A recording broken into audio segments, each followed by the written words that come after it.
Hey Virgo, welcome to your weekly reading. If this is your first time here, my name is Laura and I'm from babycurltarot.com. Keep in mind this message is for any Virgo placement you want to check in on, including any planet or astrological house that may be in Virgo. Whatever it is, you're welcome here. Also keep in mind, Virgos, if you enjoy the reading, don't forget to leave a like, a comment, and subscribe if you want to see more videos from me in the future. Let's go ahead and get into your reading, starting off with the Moonology Oracle deck here in the center. It says your dreams need a practical plan, full moon in Taurus. Okay.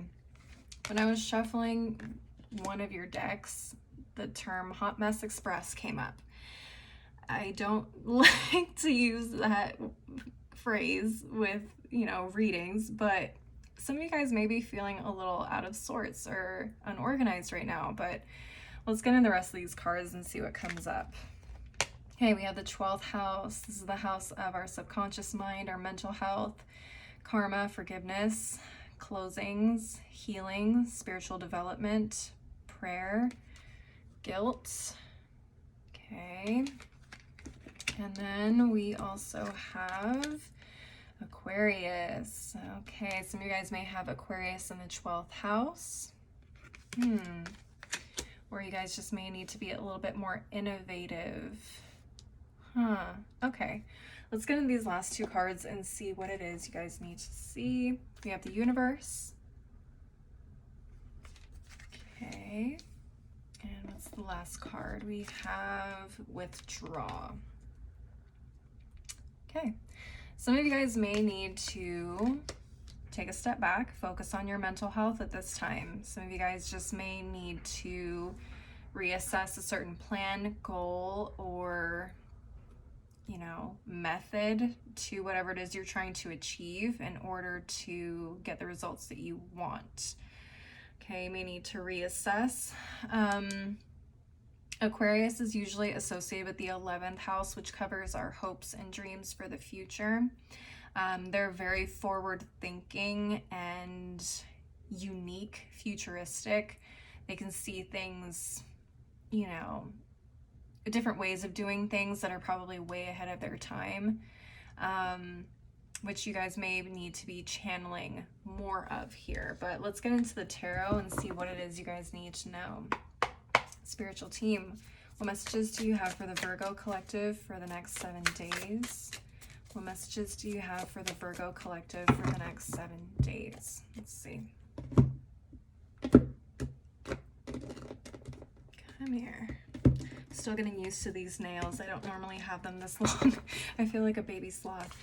All right, we have Queen of Wands, 7 of Cups reversed, King of Cups reversed, the World reversed, and the 5 of Wands. Okay, so at the bottom of the deck we have Strength in reverse.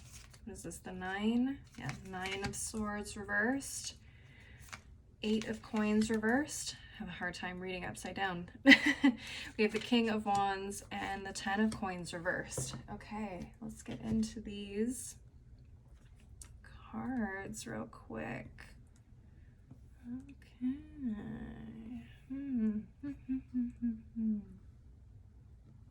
All right, Virgos. So what I'm seeing is you guys have a lot of potential to make something happen that you envision for your future.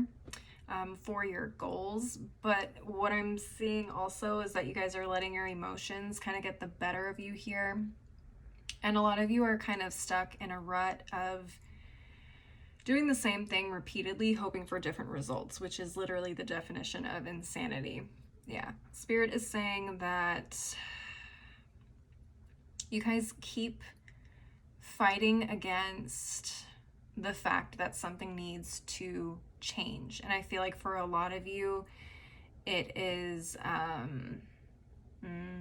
think it's the way that you do things or the plan that you have in order to get you where you need to be is not necessarily working. It needs to be readjusted, and I see that with the 8 of Coins in reverse here.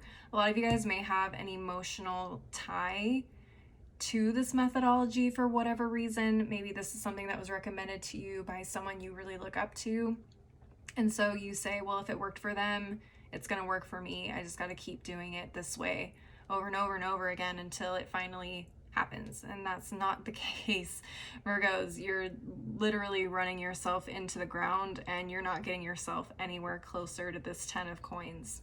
Okay, since it's showing up here in the since it's showing up here in the reverse. Oh, my mind is fried. Thankfully, this is my last reading. I'm hoping to end this one with a bang. Okay, Virgos, but I like seeing the King of Wands. I like seeing the Queen of Wands. This tells me that you have what it takes to manifest, to make this happen. But some of you guys may need to just change up your vision of how it happens, and ultimately just the process, right? Some of you guys may need to meet with a advisor, or, you know, if this is, say, a business, like a business advisor, a marketing advisor, someone who has a lot of experience in this area, so that they can give you step-by-step plans that are actually going to get you what it is you need out of this. Does that make sense? I'm also hearing a lot of you guys may be trying to implement different types of strategies and plans into one, and that's not working for you either. I feel like it's overwhelming you, A. B, it's making you frustrated because it's not working, and you keep forcing it to happen and it's not working. And that can really lead to burnout or giving up on something that could potentially be really, really good for you. So Virgos, essentially what I'm seeing is you guys need a little bit of guidance. You need a little bit of a clearer vision, a clearer path on what to focus on and what's going to be the best course of action for you. Okay, but definitely pay attention to your mental health. There is something here that you are not letting go of. It's time to let it go, like ASAP. Time to reconsider, pull yourselves back from maybe external influences on how this is supposed to go, and get a little bit more of a personalized plan on how to make this happen. Hope that makes sense. I'm going to go ahead and move on to the final deck of the reading. I'm using the African Goddess Rising Oracle this month. Spiritual team, what final messages do you have for the Virgo collective for the next 7 days? What final messages do you have for the Virgo collective for the next 7 days? All right. Let's see. We have is set surrender. Yeah. Surrender to the fact that this is not working the way that you wanted it to, and surrender to the fact that you may need to do some research and go about it a different way. Kind of go with the flow, as you will. If one thing isn't working, try the next thing. But don't feel so rigid and attached to one way of doing things, especially if it's not working, okay? We have Jumbie masks. Yeah, I had a feeling this card was going to come up. This can talk to me about you just, again, pretending that everything is going well, or, you know, again, just kind of holding on to a very specific way of doing things, in the hopes that if you do it the same way that other people have, it's going to work out eventually for you. Yeah, sometimes uniqueness is definitely the way to go, though. Trying to be like everybody else or do it the way that everybody else does is not necessarily the greatest fit for us individually, okay? And why try to fit in when you can stand out and be someone that is recognizable for being unique, and offering something that nobody else does. What's at the bottom of the deck? We have Ngame, desire. Yeah, your desire is very, very strong for this to happen for you. And I see that with the Queen of Wands and the King of Wands, and even in the King of Cups reversed. I mean, honestly, it just shows that you really care about what it is that you are working on and pouring yourselves into. So there's no reason as to why this shouldn't work for you, but it feels like you need to surrender a little bit more to what actually works for you. Not so much what has worked for other people in the past, okay? Virgos, I hope that makes sense. I hope it resonated, and leave a like and a comment if it did. Don't forget to subscribe if you want to see more videos like this in the future. If you want to see more content from me, I'm on Instagram, TikTok, I have a blog. All that info and where to find me is below in the description box, as is my website if you want to schedule a personal reading with me. As always, though, thank you guys so much for watching. I hope you have a wonderful week, and I hope to see you next time. Bye.